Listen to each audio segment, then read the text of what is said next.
Hello friend. तो कैसे हैं आप लोग। आशा करता हूँ आप सभी अच्छे होंगे और आपकी स्टडी काफ़ी अच्छी चल रही होगी। तो देखो, हमारी उत्तराखंड परीक्षा वाणी सीरीज चल रही थी, तो आज की क्लास में भी आपको उत्तराखंड परीक्षा वाणी से संबंधित अति महत्वपूर्ण प्रश्न यहाँ पे देखने को मिलेंगे, जो आपकी आने वाली सभी भर्ती परीक्षाओं के लिए काफ़ी महत्वपूर्ण रहेगी। तो चलिए आज की क्लास को शुरू करते हैं बिना किसी देरी के। फर्स्ट क्वेश्चन यहाँ पे देखेंगे, वर्ष 1939 में टिहरी राज्य प्रजा मंडल की स्थापना किस स्थान पर हुई। तो वर्ष 1939 में प्रजा मंडल की स्थापना की गई थी, और ये किसने करी थी, तो ये करी थी श्रीदेव सुमन ने। और ये किस स्थान पर की गई थी, स्थान यहाँ पे बताना है, तो ये की गई थी देहरादून। देहरादून में श्रीदेव सुमन ने प्रजा मंडल की स्थापना करी थी 1939 को, ये आपको ध्यान रखना है। और प्रजा मंडल का उद्देश्य क्या था, तो प्रजा मंडल का उद्देश्य था टिहरी की जनता को टिहरी के कुशासन से, टिहरी राज्य के कुशासन से मुक्त करना इसका उद्देश्य था। ये भी आपको ध्यान रखना है। पूछा जाता कि प्रजा मंडल का उद्देश्य क्या था, तो प्रजा मंडल का उद्देश्य था टिहरी की जनता को टिहरी राज्य के कुशासन से मुक्त करना, इसका उद्देश्य था। ये आपको ध्यान रखना है। नेक्स्ट यहाँ पे देखेंगे, वर्ष 1935 से किस पत्र का प्रकाशन अल्मोड़ा से किया गया। तो यहाँ पे आप लोग ऑप्शन देख सकते हैं। इसका जो सही आंसर है ये ऑप्शन सी समता। समता पत्र का जो प्रकाशन किया गया था, ये क्या गया था वर्ष 1935 में अल्मोड़ा से। और इसका प्रकाशन किसने किया था, तो ये क्या था हरि प्रसाद टमटा ने। ये आपको ध्यान रखना है। पूछा जाए कि समता पत्र का प्रकाशन किसने किया था, यह समता पत्र के संपादक कौन थे, ये थे हरि प्रसाद टमटा। और कब किया था, वर्ष 1935 में अल्मोड़ा से। ये आपको ध्यान रखना है। नेक्स्ट यहाँ पे देखेंगे, कुमाऊं में चंद शासन का जन्मदाता था। तो चंद वंश के संस्थापक कौन थे, तो ये थे सोमचंद। तो इसका जो सही आंसर होगा ये होगा ऑप्शन डी, राजा सोमचंद चंद वंश के संस्थापक थे। डी वाले इसके यहाँ पे सही आंसर है। नेक्स्ट यहाँ पे देखेंगे, दिल्ली के मुगल राजकुमार सुलेमान सिको को किस गढ़वाली राजा ने शरण दी। तो जो दिल्ली के राजकुमार थे सुलेमान सिको, ये गढ़वाल कब आए थे, ये आए थे लगभग 1658-59 में गढ़वाल आते हैं। उन्हें जो गढ़वाल में शरण दी थी, ये दी थी पृथ्वीपति शाह ने। इसका जो सही आंसर होगा ये होगा बी। तो पृथ्वीपति शाह ने ही सुलेमान सिको को गढ़वाल में शरण दी थी। ये आपको ध्यान रखना है। तो सुलेमान शाह के साथ और कितने व्यक्ति यहाँ पे आए थे, कुल यहाँ पे कितने 17 व्यक्ति। तो ये भी आपको ध्यान रखना है, 17 व्यक्ति यहाँ पे आए थे गढ़वाल में। ये आपको ध्यान रखना है, पूछा जा सकता है। नेक्स्ट यहाँ पे देखेंगे, केदार मंडल पर ललितादित्य के आक्रमण की जानकारी प्राप्त होती है। तो केदार मंडल पर ललितादित्य के आक्रमण की जानकारी हमें किस पुस्तक से मिलती है, तो ये मिलते हैं राजतरंगिणी। राजतरंगिणी पुस्तक किसकी है, तो ये है कर्ण की। ये आपको ध्यान रखना है। तो इसका सही आंसर क्या होगा, ये होगा ऑप्शन ए। नेक्स्ट यहाँ पे देखेंगे, उत्तराखंड में किस शासन को स्वर्ण युग के रूप में जाना जाता है। तो उत्तराखंड में किस शासन को स्वर्ण युग के रूप में जाना जाता है, तो इसका जो सही आंसर है यह ऑप्शन है कत्तूरी साम्राज्य को। कत्तूरी साम्राज्य को उत्तराखंड में स्वर्ण युग के रूप में जाना जाता है। ऑप्शन ए इसके यहाँ पे सही आंसर है। नेक्स्ट यहाँ पे देखेंगे, शाह पदवी प्रयोग करने वाला गढ़वाल का प्रथम राजा कौन था। तो शाह पदवी प्रयोग करने वाला जो गढ़वाल का प्रथम राजा था, यह था बलभद्र शाह। बलभद्र शाह ने ही सबसे पहले अपने नाम के आगे शाह की उपाधि धारण करी थी। ये आपको ध्यान रखना है। और यह शाह की उपाधि परमार या पंवार वंश को किसने दी थी, तो कहा जाता है जो दिल्ली सल्तनत के जो लोधी वंश के थे, कौन शासक थे, बहलो लोधी। बहलो लोधी के द्वारा ही बलभद्र शाह को उपाधि दी गई थी, यानी परमार वंश की उपाधि दी गई थी। और बलभद्र शाह पहले परमार वंश के पहले शासक थे जिन्होंने शाह की उपाधि अपने नाम के आगे धारण करी थी। ये आपको ध्यान रखना है। तो पूछा जाए कि किस वंश के द्वारा परमार वंश को यहाँ शाह की उपाधि दी गई थी, तो ये दी गई थी लोधी वंश के बहलो लोधी के द्वारा। नेक्स्ट यहाँ पे देखेंगे, सोमचंद के आगमन पर कुमाऊं पर किस कत्तूरी नरेश का शासन था। तो सोमचंद के आगमन पर कुमाऊं पर किस कत्तूरी नरेश का शासन था, ये आपको बताना था। तो कत्तूरी वंश का अंतिम शासन कौन था, ये था ब्रह्मदेव। तो ब्रह्मदेव के समय ही सोमचंद का आगमन कुमाऊं में हुआ था। ये आपको ध्यान रखना है। तो इसका सही आंसर क्या होगा, होगा ऑप्शन डी ब्रह्मदेव। तो आपसे पूछा जा सकता है कि कत्तूरी वंश के अंतिम नरेश कौन थे, तो कत्तूरी वंश के जो अंतिम शासक थे ये थे ब्रह्मदेव। उसके बाद कुमाऊं पर किसका शासन हो जाता है, सोमचंद का हो जाता है। ये आपको ध्यान रखना है। नेक्स्ट यहाँ पे देखेंगे, प्रथम चंद शासक जिसने दिल्ली सुल्तान फिरोज शाह तुगलक से मुलाकात की थी। तो बताने कि वह चंद वंश का प्रथम शासक कौन था जो दिल्ली सुल्तान फिरोज शाह तुगलक से मिलने दिल्ली गया था। तो ये गया था ज्ञानचंद। ज्ञानचंद तुगलक वंश के फिरोज शाह तुगलक के समय दिल्ली दरबार में मूल्यवान वस्तु लेकर फिरोज शाह तुगलक को यहाँ पे भेंट करते हैं और इसी फिरोज शाह तुगलक के द्वारा ज्ञानचंद को गरुड़ की उपाधि दी जाती है, जिसके बाद यह ज्ञानचंद यानी गरुड़ ज्ञानचंद के नाम से जाना गया। तो पूछा जाता है कि गरुड़ की उपाधि ज्ञानचंद को किसने दी थी, तो ये दी थी फिरोज शाह तुगलक ने, ये आपको ध्यान रखना है। और एक इंपॉर्टेंट शासक है बाज बहादुर चंद। तो बाज बहादुर चंद दिल्ली दरबार में किसके समय गए थे, तो वो गए थे शाहजहाँ के समय, ये आपको ध्यान रखना है। तो शाहजहाँ के समय, शाहजहाँ के द्वारा ही बहादुर को यहाँ पे बाज बहादुर की उपाधि दी जाती है, ये आपको ध्यान रखना है। शाहजहाँ के द्वारा बाज बहादुर की उपाधि दी जाती है और फिरोज शाह तुगलक के द्वारा यहाँ पे ज्ञानचंद को गरुड़ की उपाधि दी जाती है, ये आपको ध्यान रखना है, इंपॉर्टेंट है परीक्षा की दृष्टि से। तो इसका सही आंसर क्या होगा, ऑप्शन बी ज्ञानचंद। नेक्स्ट यहाँ पे देखेंगे, कुमाऊं राष्ट्रीय मोर्चा की स्थापना की थी। तो कुमाऊं राष्ट्रीय मोर्चा की स्थापना किसके द्वारा की गई थी, तो ये की गई थी पीसी जोशी के द्वारा की गई थी। इसका सही आंसर होगा ऑप्शन सी, पीसी जोशी ने कुमाऊं राष्ट्रीय मोर्चा की स्थापना करी थी। 44 यहाँ पे सही आंसर है। नेक्स्ट यहाँ पे देखेंगे, 1871 में अल्मोड़ा अखबार का प्रकाशन शुरू किया गया। तो 1871 में अल्मोड़ा अखबार का प्रकाशन किसके द्वारा किया गया था, तो ये किया गया था बुद्धि बल्लभ पंत। अल्मोड़ा जो अखबार का प्रकाशन हुआ था ये था 1871 में, उसके जो प्रथम संपादक बनाए गए थे ये बनाए गए थे बुद्धि बल्लभ पंत। डी वाले इसके यहाँ पे सही आंसर है। और अल्मोड़ा अखबार के अंतिम संपादक कौन थे, तो अल्मोड़ा अखबार के जो अंतिम संपादक थे वो थे बद्रीदत्त पांडे। एग्जाम में क्वेश्चन डायरेक्ट पूछा जा सकता है कि बद्रीदत्त पांडे अल्मोड़ा अखबार के संपादक कब बने थे, तो 1913 में अल्मोड़ा अखबार के संपादक बनते हैं बद्रीदत्त पांडे, और 1918 में क्या होता है, अल्मोड़ा अखबार यहाँ पे बंद हो जाता है। तो लगभग 48 वर्षों तक अल्मोड़ा अखबार चला था, ये आपको ध्यान रखना है, पूछा जा सकता है। तो इस प्रश्न का जो सही आंसर होगा ये होगा ऑप्शन डी, बुद्धि बल्लभ पंत ने 1871 में अल्मोड़ा अखबार का प्रकाशन किया था, ये आपको ध्यान रखना है। नेक्स्ट यहाँ पे देखेंगे, कुमाऊं कमिश्नरी का मुख्यालय नैनीताल लाया गया था। तो कुमाऊं कमिश्नरी का मुख्यालय नैनीताल कब लाया गया था, तो ये लाया गया था 1842 में। ऑप्शन ए इसके यहाँ पे सही आंसर है। नेक्स्ट यहाँ पे देखेंगे, चमोली के किस गांव में पाषाणकालीन सावधान मिले। तो चमोली के किस गांव में पाषाणकालीन सावधान मिले थे, ये मिले थे मलारी गांव चमोली में। ऑप्शन ए इसके यहाँ पे सही आंसर हो जाएगा। नेक्स्ट यहाँ पे देखेंगे, कत्तूरी शासकों की राजभाषा थी। तो कत्तूरी शासकों की जो राजभाषा थी ये थी इनकी संस्कृत। संस्कृत इनकी राजभाषा यानी दरबारी भाषा थी, जिनमें इनका लेखा जोखा का कार्य होता था। यदि इनकी लोक भाषा की बात करें, जो इनकी आमचाल बोलचाल की जो भाषा थी ये इनकी पाली भाषा थी, ये आपको ध्यान रखना है। नेक्स्ट यहाँ पे देखेंगे, उत्तराखंड में प्राप्त सबसे प्राचीन अभिलेख निम्नांकित में से कौन सा है। तो बताना है कि उत्तराखंड में प्राप्त सबसे प्राचीन अभिलेख निम्नलिखित में से कौन सा है। तो जो सबसे प्राचीन अभिलेख था एक कौन सा था, ये था कालसी अभिलेख। जो किसका था, ये सम्राट अशोक था। अशोक ने यह अभिलेख कब यहाँ पे स्थापित कराया था, तो ये कहता है 257 ईसा पूर्व में, ये आपको ध्यान रखना है।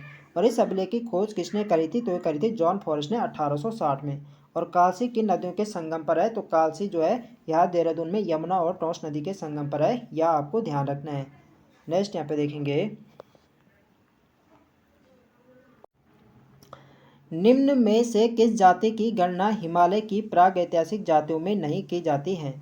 तो यहाँ पे बताने की किस जाति की गणना हिमालय की प्रागैतिहासिक जातियों में नहीं की जाती है। तो यहाँ पे आप लोग ऑप्शन देख सकते हैं, गंधर्व की जाती है, यक्ष की जाती है, किन्नर की जाते हैं, शक की यहाँ पे हिमालय की प्रागैतिहासिक जातियों में गणना नहीं की जाती। तो इसका जो सही आंसर होगा ये होगा ऑप्शन डी, डी वाले यहाँ पे सही आंसर हो जाएगा। नेक्स्ट यहाँ पे देखेंगे, कुमाऊं का अंतिम राजा कौन था।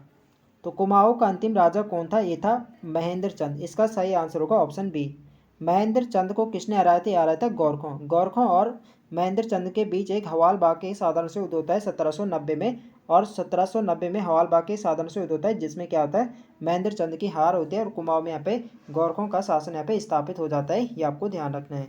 तो इसका सही आंसर क्या होगा, ऑप्शन बी महेंद्र चंद।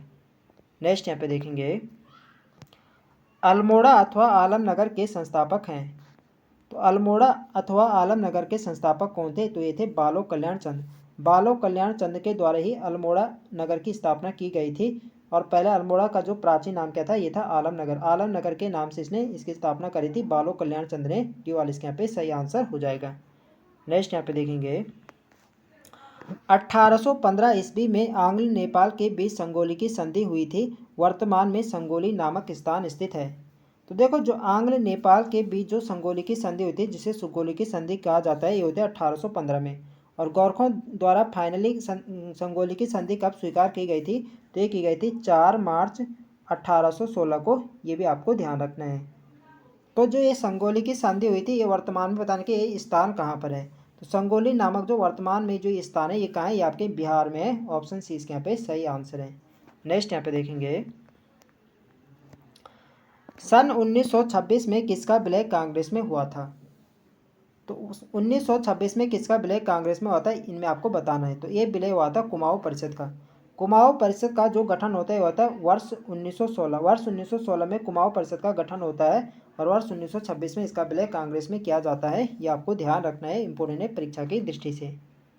तो देखो फ्रेंड्स, सभी प्रश्न मैंने यहाँ पे सिलेक्टेड और इम्पोर्टेंट प्रश्न यहाँ पे लिए हैं, वही प्रश्न यहाँ पे लिए हैं जो एग्जाम की दृष्टि से काफ़ी महत्वपूर्ण है। तो वीडियो पसंद आ रही तो फ्रेंड्स वीडियो को लाइक करें, शेयर करें, और जो लोग चैनल पर नए हैं चैनल को सब्सक्राइब करें। नेक्स्ट क्वेश्चन है हमारा, चंद वंश का वह शासक जो अकबर का समकालीन था। तो चंद वंश का वह शासक कौन था जो अकबर के समकालीन था? तो अकबर के समकालीन थे रुद्रचंद। ऑप्शन ए इसके यहाँ पे सही आंसर हो जाएगा। और रुद्रचंद ने अकबर से कब भेंट करी थी? ये करी थी 1588 में। कहाँ करी थी? ये करी थी लाहौर। लाहौर में रुद्रचंद ने अकबर से भेंट करी थी। ये आपको ध्यान रखना है, इंपोर्टेंट है परीक्षा की दृष्टि से। अधीनता तो इसने 1587 में अकबर की अधीनता स्वीकार करी थी रुद्रचंद ने, और 1588 में इसने लाहौर में अकबर से भेंट करी थी। ये आपको ध्यान रखना है। नेक्स्ट यहाँ पे देखेंगे,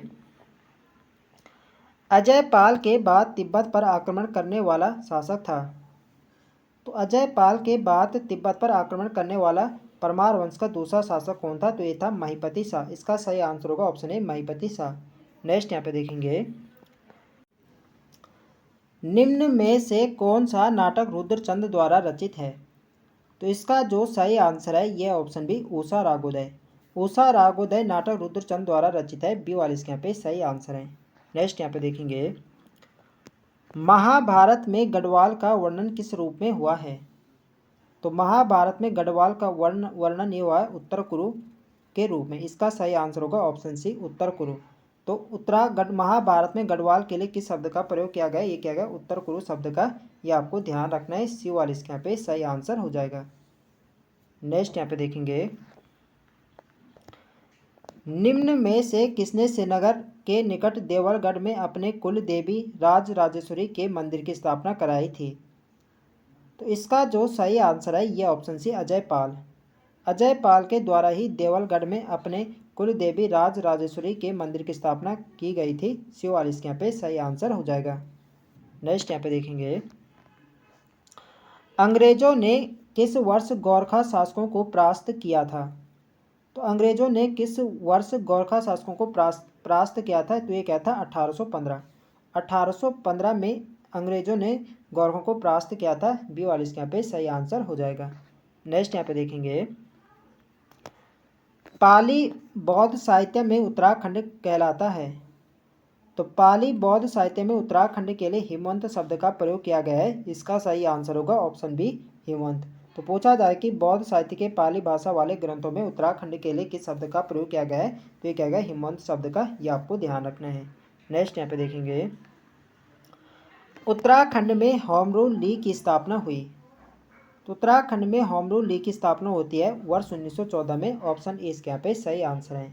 नेक्स्ट यहाँ पे देखेंगे, पेशावर कांड किस वर्ष हुआ था?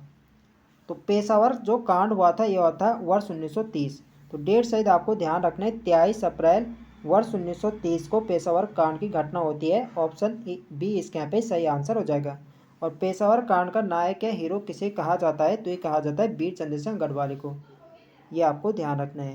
नेक्स्ट यहाँ पे देखेंगे, कीर्तिनगर आंदोलन हुआ था। तो कीर्तिनगर आंदोलन कब हुआ था? यह था वर्ष 1948। सकलाना जो विद्रोह होता है, सकलाना विद्रोह तो वर्ष 1947 में होता है। उसी के अगले वर्ष 1948 में कीर्तिनगर आंदोलन होता है। बी वाले इसके यहाँ पे सही आंसर हो जाएगा। नेक्स्ट यहाँ पे देखेंगे, गोरखों ने कुमाऊं पर अधिकार किया था। तो गोरखों ने कुमाऊं पर कब अधिकार किया था? तो ये क्या था 1790। 1790 में ही गोरखों और जो चंद वंश के अंतिम शासक थे महेंद्र चंद, इनके बीच में एक साधारण सा हवाल बाकी साधारण सा युद्ध होता है, जिसमें यहाँ पे महेंद्र चंद की हार होती है। और यहाँ पे कुमाऊं को उसी समय यहाँ पे कुमाऊं को जीता था 1790 में गोरखों ने, ये आपको ध्यान रखना है। और गढ़वाल को कब जीता था गोरखों ने, तो गढ़वाल को जीता था 1804 में, ये आपको ध्यान रखना है। 1804 में जो देहरादून के खुड़बुड़ा मैदान में प्रद्युमन शाह और गोरखों के बीच एक निर्णायक युद्ध होता है, जिसमें प्रद्युमन शाह वीर गति को प्राप्त हुए थे और 1804 में यहाँ पे गोरखों का शासन यहाँ पे स्थापित हो गया था। नेक्स्ट यहाँ पे देखेंगे, कत्तूरी शासकों की राजधानी थी। तो कत्तूरी शासकों की जो शुरुआती राजधानी थी ये इनकी कार्तिकेयपुर नामक स्थान जोशीमठ में थी। इसका सही आंसर होगा ऑप्शन सी, कार्तिकेयपुर नामक स्थान पर। सी वाले इसके यहाँ पे सही आंसर हो जाएगा। नेक्स्ट यहाँ पे देखेंगे, उत्तराखंड की सर्वाधिक प्राचीन ज्ञात जाति है। तो उत्तराखंड की जो सर्वाधिक प्राचीन ज्ञात जाति माना जाता है, ये माना जाता है किरात को। तो देखो यह क्वेश्चन यदि ऐसा पूछा जाए कि उत्तराखंड की सर्वाधिक प्राचीन जाति किसे माना जाता है, तो होगा कोल। यदि ज्ञात जाति पूछी जाए, प्राचीन ज्ञात जाति पूछी जाए, तब आपका सही आंसर किरात होगा। यदि पूछा जाए कि केवल पूछा जाए कि उत्तराखंड की प्राचीन जाति कौन सी मानी जाती है, तो मानी जाती है कोल, ठीक है। और ज्ञात जाति पूछी जाए तो ज्ञात होगा आपकी किरात। नेक्स्ट यहाँ पे देखेंगे, गंगाराम व खीमादेव नामक दो भाई शहीद हुए थे। तो गंगाराम व खीमादेव नामक दो जो भाई सगे भाई थे, ये होते हैं भारत छोड़ो आंदोलन के समय। इसका सही आंसर होगा ऑप्शन डी। नेक्स्ट यहाँ पे देखेंगे, 1929 में महात्मा गांधी ने किस स्थान पर अनाशक्ति योग के अनुवाद का कार्य पूर्ण किया। तो देखो जून 1929 में महात्मा गांधी ने कुमाऊं की यात्रा करी थी और कुमाऊं के कौसानी बागेश्वर के कौसानी में महात्मा गांधी ने लगभग यहाँ पे 12 दिनों तक कौसानी में महात्मा गांधी रुके थे। और इन्हीं 12 दिनों में अनाशक्ति योग नाम से गीता की भूमिका महात्मा गांधी ने यहीं पर लिखी थी। और कौसानी महात्मा गांधी को अत्यधिक प्रिय लगता है और कौसानी को महात्मा गांधी ने भारत के स्विट्जरलैंड के नाम से विभूषित किया। तो पूछा जाता है कि भारत का स्विट्जरलैंड किसे कहा जाता है, ये कहा जाता है कौसानी को। और क्वेश्चन ऐसे भी पूछा जाता है कि कौसानी को भारत का स्विट्जरलैंड किसने कहा था, तो ये कहा था महात्मा गांधी ने। तो इस प्रश्न का जो सही आंसर होगा ये होगा ऑप्शन ए, कौसानी में ही महात्मा गांधी ने अनाशक्ति योग के अनुवाद का कार्य पूर्ण किया था, ये आपको ध्यान रखना है। नेक्स्ट यहाँ पे देखेंगे, भारतीय संघ में विलय के समय टिहरी का राजा कौन था। तो भारतीय संघ में टिहरी राज्य का विलय कब किया गया था, तो ये किया गया था 1 अगस्त 1949। 1 अगस्त 1949 में टिहरी राज्य का भारतीय संघ में विलय किया जाता है और इसे उत्तर प्रदेश का एक जिला बनाया जाता है, ये आपको ध्यान रखना है। तो उस समय जो टिहरी के जो राजा थे ये थे मानवेंद्र शाह। तो इसका सही आंसर होगा ऑप्शन डी, मानवेंद्र शाह। तो पूछा जाता है कि टिहरी रियासत के अंतिम राजा कौन थे, तो मानवेंद्र शाह थे। और ऐसा भी पूछा जाता है कि जब भारत आज़ाद हुआ था उस समय टिहरी के राजा कौन थे, ये आपके मानवेंद्र शाह ही थे, ये आपको ध्यान रखना है। नेक्स्ट यहाँ पे देखेंगे, कालू मेहरा संबंधित है। तो यहाँ पे आप लोग ऑप्शन देख सकते हैं, इसका जो सही आंसर होगा ये होगा ऑप्शन बी, 1857 के विद्रोह। 1857 की जो क्रांति होते हैं इसी समय यहाँ पे जो कालू मेहरा थे ये बिसुंग लोहागार चंपावत के थे। और इन्होंने क्या किया था, इन्होंने एक क्रांतिवीर नामक एक गुप्त संगठन बनाया था और कुमाऊं से इन्होंने अंग्रेजों के विरुद्ध इन्होंने आंदोलन शुरू किया था, ये आपको ध्यान रखना है। इसीलिए कालू मेहरा को उत्तराखंड का प्रथम स्वतंत्रता सेनानी होने का गौरव भी प्राप्त है, ये आपको ध्यान रखना है। तो इनका संबंध किससे है, इनका संबंध है 1857 के विद्रोह से, ये आपको ध्यान रखना है। तो बी वाले यहाँ पे सही आंसर हो जाएगा। तो फ्रेंड्स ये थे हमारे आज के अति महत्वपूर्ण प्रश्न। तो आई होप आपको वीडियो पसंद आए तो फ्रेंड्स वीडियो को लाइक करें, शेयर करें और जो लोग चैनल पर नए हैं चैनल को सब्सक्राइब करें। मिलते हैं नेक्स्ट वीडियो में, तब तक के लिए जय हिंद दोस्तों।